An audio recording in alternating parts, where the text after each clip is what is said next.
Halo, halo, apa kabar? Assalamualaikum warahmatullahi wabarakatuh. Senang sekali saya Hersbun Arif bisa kembali menjumpai Anda semua.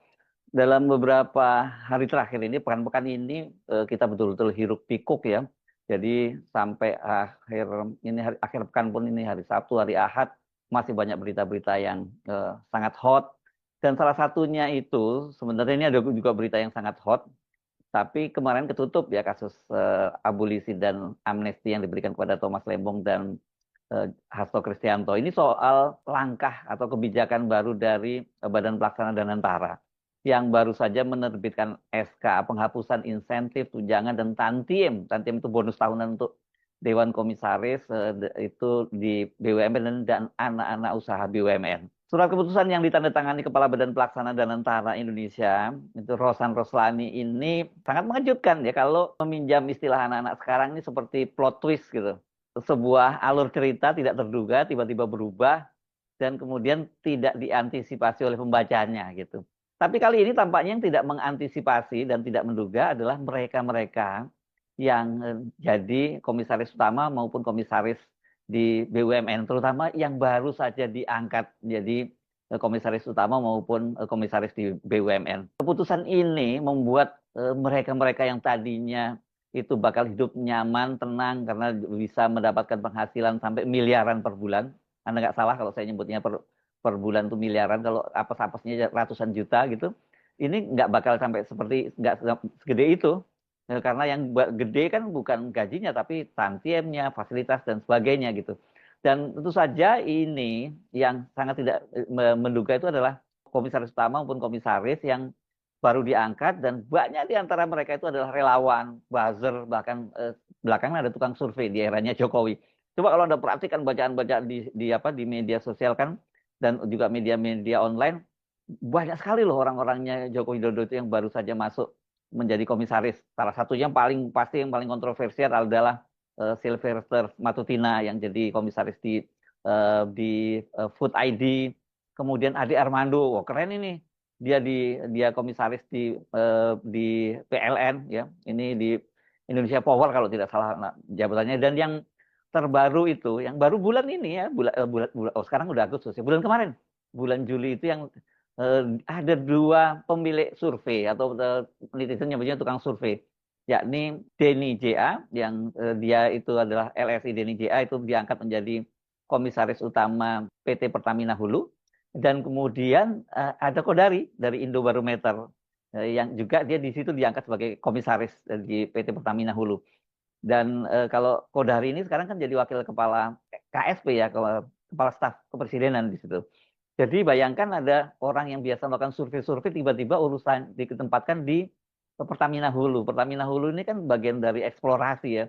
Dan duit yang paling gede di Pertamina itu di sini di Pertamina Hulu itu. Jadi mereka pasti sangat kaget melihat keputusan dari Rosan Roslani ini. Sementara kalau kita menggunakan plot twist itu ya para pembaca atau rakyat biasa itu yang tidak menduga, tapi mereka pasti tidak marah-marah. Mereka malah menyambutnya dengan sukacita karena selama ini mereka hanya bisa mengelus dada. Negara katanya sedang melakukan efisiensi, tapi ratusan miliar duit negara itu dihambur-hamburkan melalui BUMN dan anak usahanya untuk membayar gaji, fasilitas, dan tantiem alias bonus tahunan untuk para komisaris BUMN yang kompetensi maupun pekerjaannya kan nggak jelas.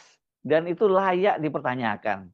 Nah, tiba-tiba ketika Rosan Roslani itu menerbitkan SK menghapus semua fasilitas melimpah para komisaris itu, ya publik ini menyambutnya dengan sukacita. Ini semacam hadiah kedua yang beruntun dari pemerintahan Prabowo setelah sebelumnya memberikan abolisi dan amnesti kepada Thomas Lembong dan Hasto. Sebaliknya jelas yang kelimpungan dan kecewa berat adalah para komisaris utama maupun komisaris, apalagi kalau baru bulan lalu diangkat ya, baru Juli yang lalu diangkat dan belum sempat menikmati fasilitas yang berlimpah. Gaji mungkin sudah ya 1 bulan, tapi fasilitas saya kira belum ya sekarang ini ya kan. Itu kalau untuk fasilitas-fasilitas yang lain, kendaraan dan sebagainya itu kan pasti ada proses pengadaannya dulu. Jadi masih masih belum lah itu ya. Apalagi tantiem, tantiem ini kan biasanya dibayar pada akhir tahun, dihitung berdasarkan dari laba perusahaan. Tapi memang apanya ini jumlahnya nggak kira-kira gedenya itu. Makanya kalau kemudian dikonversi atau dibentuk dalam bulanan itu mereka benar-benar sampai itu basah kuyup ya karena sampai miliaran. Kan padahal banyak di antara mereka ini, ya para apakah itu relawan, buzzer atau tukang survei yang sudah menunggu lama menjadi komisaris itu dan mereka itu sudah berjuang gitu ya kita nyebutnya begitu atau sudah membantu Pak Jokowi gitu tapi belum dapat jatah dan kemudian dapat jatahnya di setelah eranya Prabowo baru sebulan kemudian ternyata sudah dipangkas semua. Ya wajar kalau kemudian mereka nyap-nyapan, tapi nggak semua berani bicara. Yang bicara itu paling sekarang sejauh ini saya baca adalah Denny JA. Dia itu langsung speak up dan membuat tulisan cukup panjang dan dia mempertanyakan rasionalisasi mengapa para komut dan komisaris itu layak digaji dengan gaji besar dan juga fasilitas yang melimpah ruah. Sekali lagi jumlahnya miliaran rupiah loh. Anda nggak salah dengar.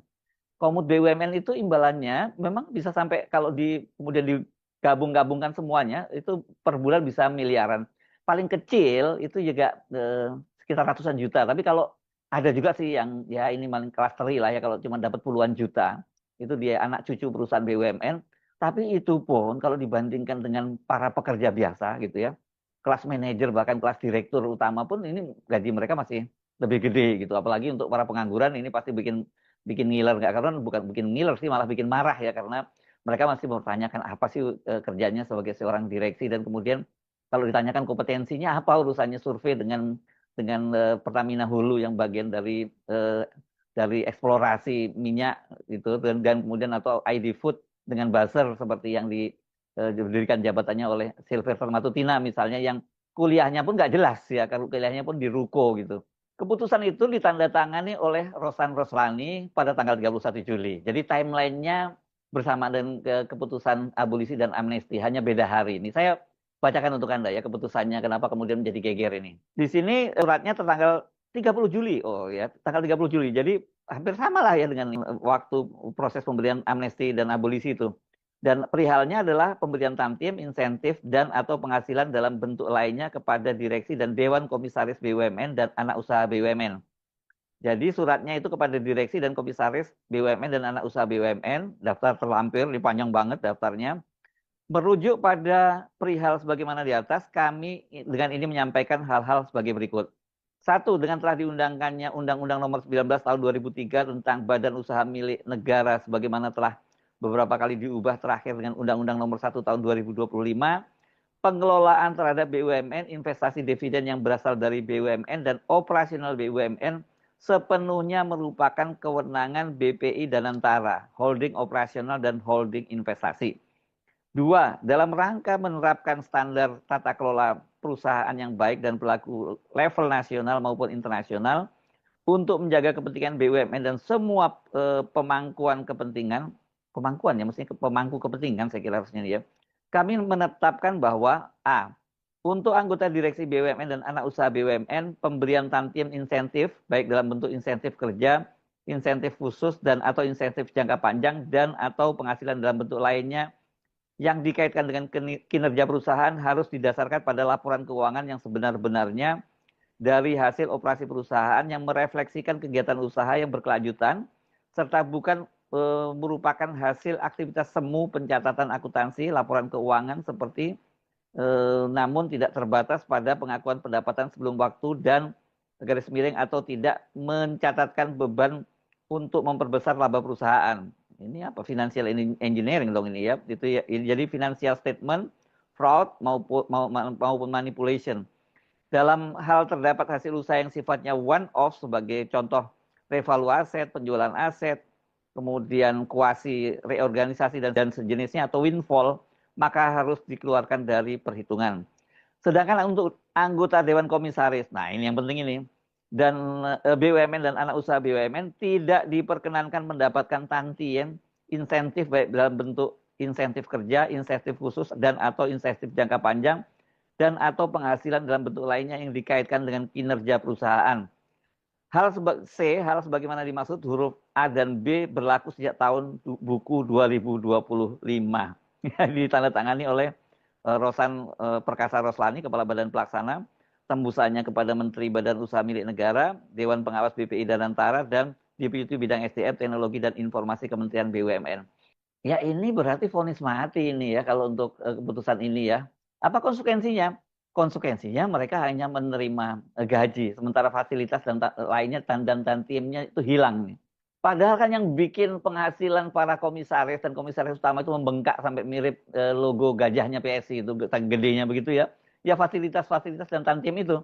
Denny Jaya ini kan baru diangkat ya awal bulan Juli lalu sebagai komisaris utama di PT Pertamina Hulu Energi. Selain dia, nama-nama yang banyak disoroti itu adalah tadi yang saya sebut Muhammad Kodari. Ini bos survei Indobarometer. Dan ada juga Wakil Menteri Pendidikan Tinggi ya, Mendikti, Stella Christie di situ. Ada nama-nama lain tapi kelihatannya nggak banyak, nggak disebut sebagai kontroversi. Dia ini kalau saya baca SK-nya itu baru 10 Juli. Berarti ini akhir bulan lalu, bulan Juli kemarin dia baru terima gaji 1 bulan. Nah, berapa penghasilan mereka ini? Ini saya cari-cari datanya, belum sampai detail. Tapi kira-kira beginilah hitungannya ya. Kalau untuk imbalan untuk seorang komisaris. Komisaris utama itu ya, gajinya itu sebesar 45% dari gaji direktur utama. Ya, kemudian honorarium wakil komisaris utama sebesar 42,5% dari gaji direktur utama, dan honorarium anggota komisaris lain adalah sebesar 90% dari honorarium komisaris utama. Jadi kalau komisaris utama dan wakil komisaris dihitung dari direksi, sementara anggota komisaris itu di 90% dari honorarium komisaris utama.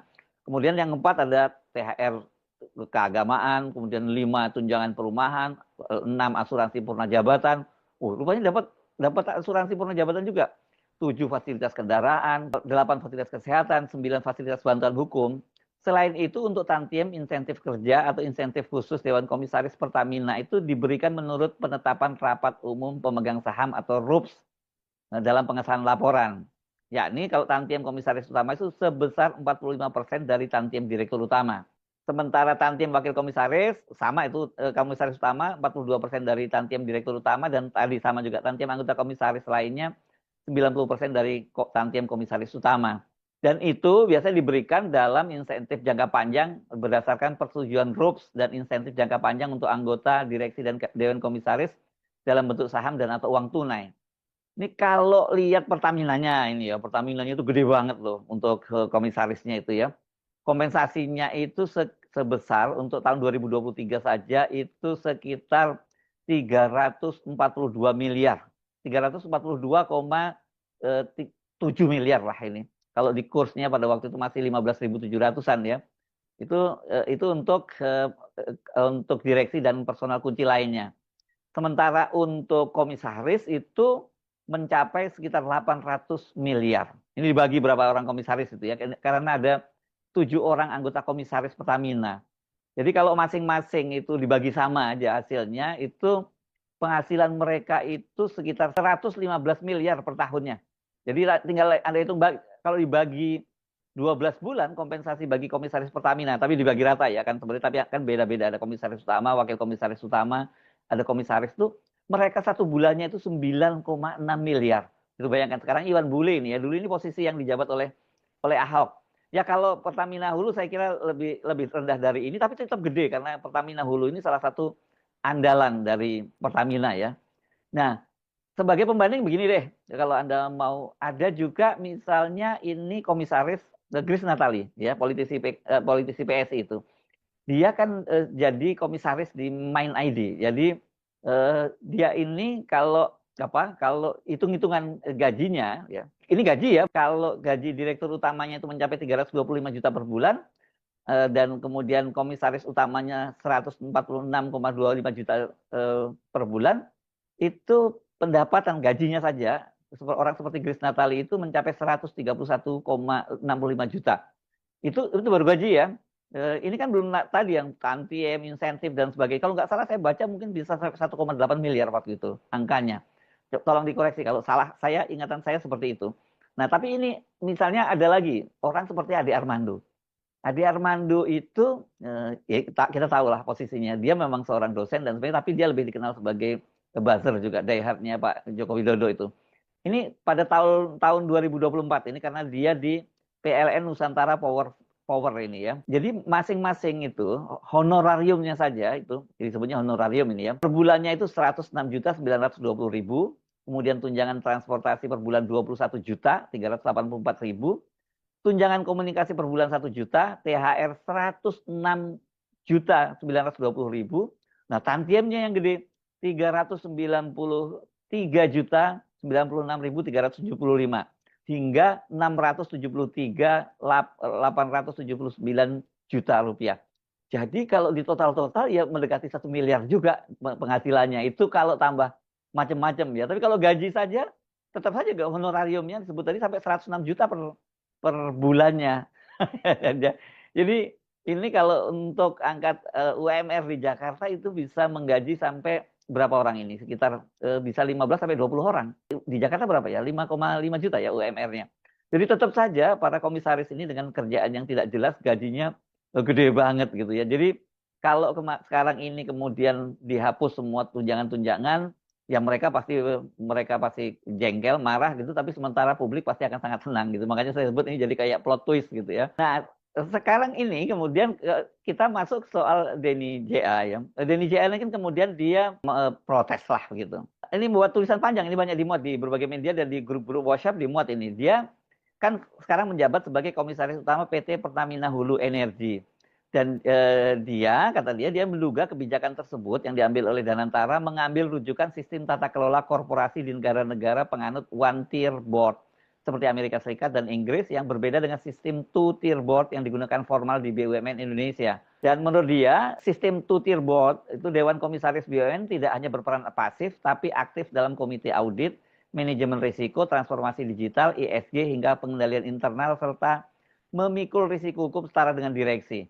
Apa iya prakteknya seperti itu? Menurut dia menilai menyamakan peran tersebut dengan non-eksekutif direktur pasif dinilai sebagai penyederhanaan yang berbahaya. Ini kayaknya ada ancaman halus ini dari Denny ya. Dia menyebut ada beberapa dampak negatif dari kebijakan itu, diantaranya merendahkan fungsi pengawasan dan berpotensi memicu seleksi negatif. Tanpa insentif profesional, kata dia, jabatan komisaris hanya akan menarik 2 jenis orang, kata dia, yang tak lagi dibutuhkan sektor lain atau yang datang hanya demi jabatan tanpa kontribusi. Wah, keren juga alasannya. Dan kemudian dia juga mengingatkan potensi munculnya nih yang saya sebut tadi semacam ancaman ini ya, perlawanan pasif dari Dewan Komisaris akibat kebijakan ini. Komisaris mungkin tidak berdemonstrasi, tapi mereka bisa memilih diam, tidak bertanya, tidak menyela, tidak mengoreksi, dan dalam sistem pengawasan diam bisa lebih mematikan dari kritik terbuka. Gimana komentar Anda? Dan Denny juga memandang kebijakan ini bisa menimbulkan diskriminasi struktural antara direksi dan komisaris serta merusak kontrak psikologis di dalam organisasi. Dan kata dia kan organisasi itu dibangun atas kepercayaan bahwa kerja keras akan sangat dihargai, maka saat kepercayaan itu dicederai, maka loyalitas pun perlahan memudar dan loyalitas yang hilang tidak bisa ditebus dengan regulasi.